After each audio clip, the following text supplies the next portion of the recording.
at the LA Auto Show at the Porsche wing. This is press day, so it's a little bit quiet, and we've got a great chance here to look at the cars. We've got one world premiere and 2 U.S. debuts.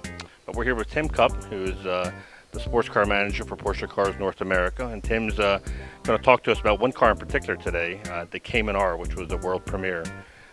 So Tim, you're a PCA member and a sports car enthusiast, and last time we talked to you, you told us about the Boxster Spider, and now we have an answer for the Cayman fans of another model level up, if you will. So tell us what's the difference between a Cayman R and a Cayman S? Absolutely, yeah. That's actually a great way to look at the Cayman R. It's analogous to the Boxster Spider. So what the Boxster Spider range, how the Boxster Spider sits atop the Boxster range, the Cayman R sits atop the Cayman range. And it's the same kind of idea. It's a holistic approach to performance where you reduce weight, add a little horsepower, you retune the chassis, you add a better aero package, and the sum of those, what may appear to be small changes, works out to be a really impressive package.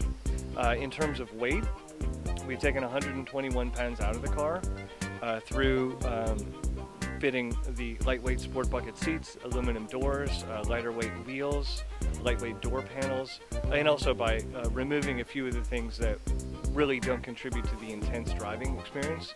Those are air conditioning and the radio, both of which can be added back in.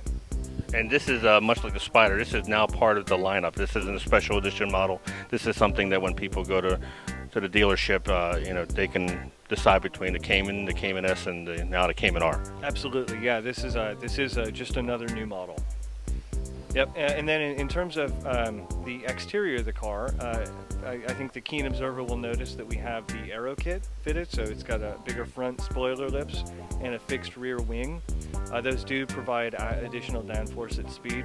And we've got a number of elements on the outside of the car that are in what we call the contrast color. So on lighter colors like this peridot metallic that you see here, these elements are black, and on darker colors like black or dark blue, they're done in silver. So specifically the stripe that runs along the bottom of the car, the mirrors, the exterior mirrors, the air intakes, and then the rear spoiler itself, those are all going to be done in a contrast color. The wheels, I'm sure you guys remember from the Boxster Spider. It's the lightest 19-inch wheel that we have. And that's pretty much it for the exterior.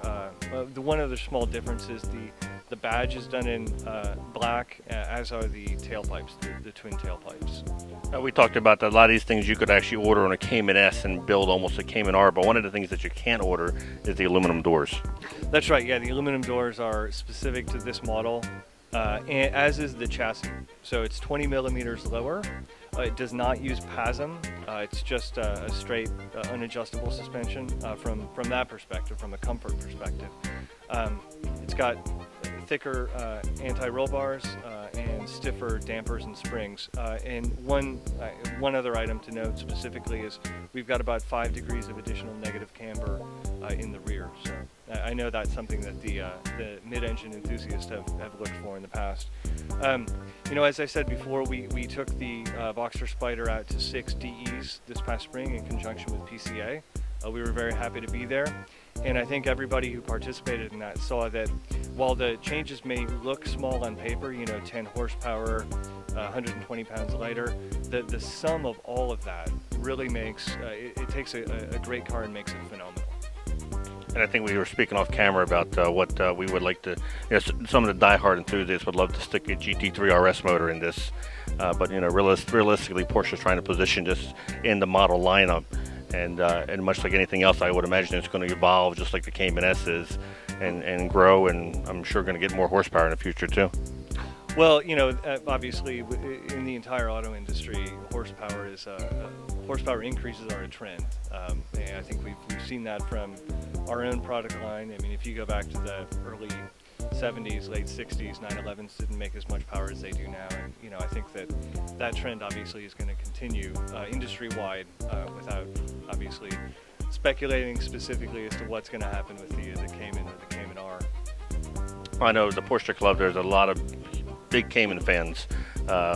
Ones that drive them, do driver's ed, and of course in club racing now it's becoming almost the it car to have. So I'm sure we're going to see in the tracks next year a lot of Cayman R starting to pop up.